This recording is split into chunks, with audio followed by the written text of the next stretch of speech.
I'm Clare and I'm 15 years old, and I go to the alternative program. Well, it's been the best and the worst year of my life. The worst because it's the hardest thing I ever had to go through, but the best because when things wonderful happen, it was a lot more wonderful in the contrast.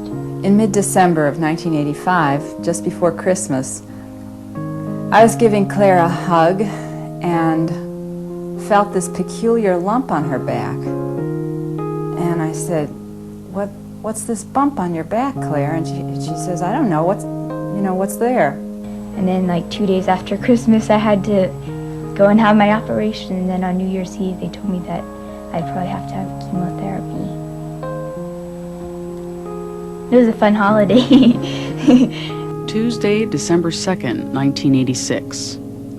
Clare Snetzinger attends the State College School District's Alternative Program, a program for students who want a personalized curriculum. Clare has missed 114 days of school in the past year, but she has plenty of plans for the future. I hope to go to governor's school this year or next year. It's something that I've always wanted to go to. It's a school for it's kind of like fame, only it's it's paid by the government and you have to audition to get in. It's not really like fame, they don't have like corny endings, but I'd like to be an actress or a clothing designer.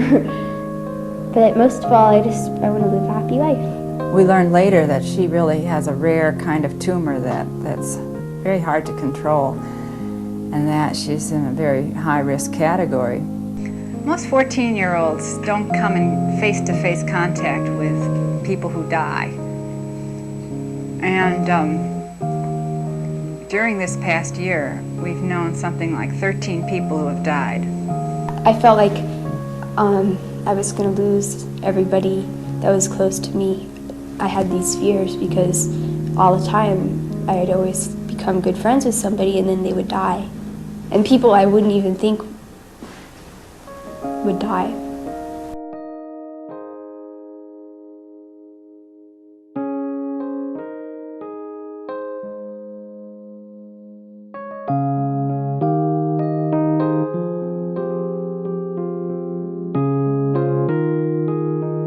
But just the word cancer is so frightening.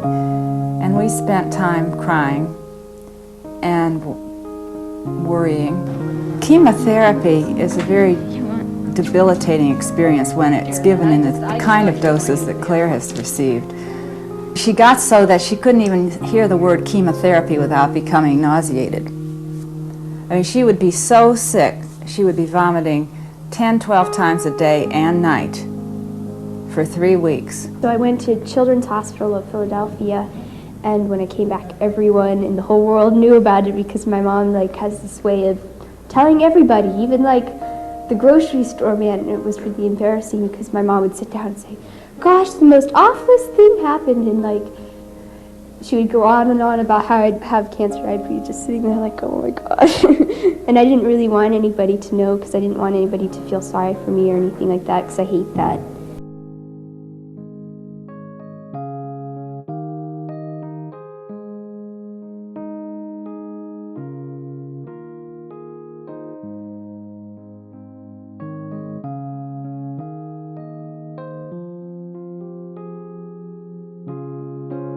And they told us that it was very, very serious and that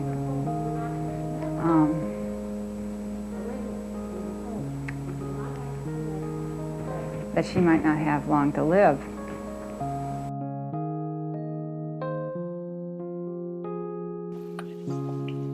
Clare's death was indeed a sad loss to her family, friends, and community who loved and admired her. But happily, her spirit and inspiration did not end.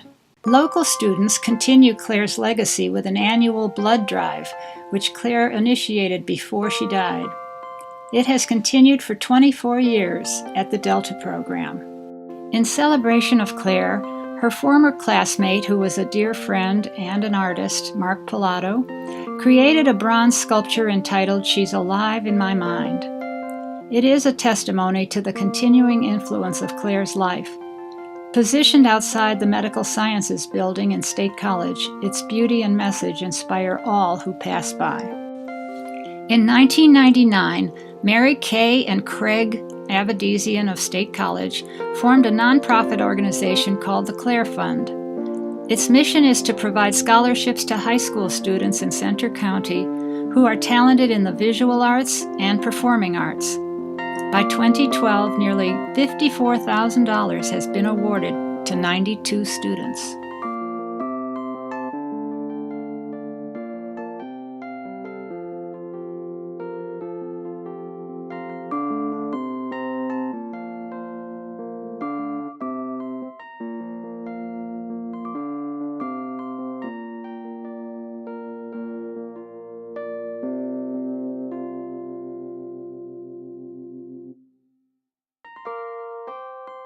In 2012, the Spirit of Clare Award was developed. This recognizes a Delta program student who demonstrates a blend of high character, service to community, enthusiasm and a positive passion, and commitment to scholarship. As Clare's mom, I've been highly motivated by her spirit. After she passed away, I went back to school and got a PhD in education. I also am a practicing artist. My husband, Bob, Clare's father, thinks that Clare's spirit is present in every beautiful butterfly. He developed a 3-acre public butterfly garden in Tom Tudyk Memorial Park in State College. After years of planting and weeding on his own, 60 master gardeners assist him in maintaining this garden and developing satellite gardens around central Pennsylvania.